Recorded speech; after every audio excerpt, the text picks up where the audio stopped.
and I have taken into consideration the mitigation that has been presented.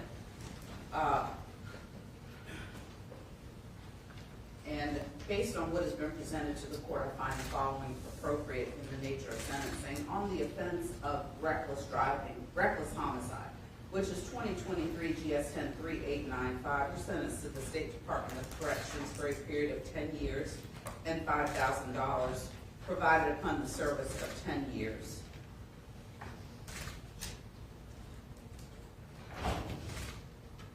Yeah. On both counts of felony DUI, great bodily injury, you're sentenced to the State Department of Corrections for a period of 15 years and $5,100, provided upon the service of 15 years.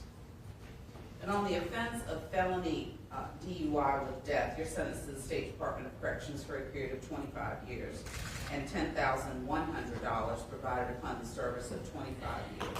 These sentences are concurrent with one another. You'll get credit pursuant to 241340 if that becomes applicable. And I think it is appropriate, and I queried Mr. Finch for a particular reason. It was not random. Our state legislature, in their infinite wisdom, amended 241340 to allow for time spent on monitored house arrest. And it was contemplated that a person get credit when they are basically in jail at home.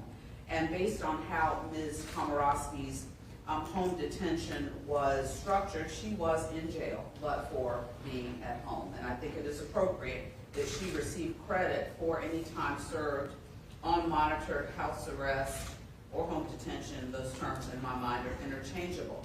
From the period of 3/1/2024 through the present, and we'll calculate that and place it on her sentencing sheets. Again, these sentences are concurrent. I've ordered the ATU if it is available to her, and she will get credit for any time served pursuant to 241340. Thank you all for your time and your attention today. Have a good afternoon. And I will leave the clearance of the courtroom to security, so I would ask that everyone stay in place and allow Major Bernstead and those who are assisting him. Ma'am, you may want to leave any valuables you have with your family. Leave that to them, so I would ask that everyone stay seated until security does what they need to do in terms of clearing the courtroom. And if Mr. Curry at this point are present, as soon as y'all get through doing that, if y'all could bring him in so we could take care of his matter as well.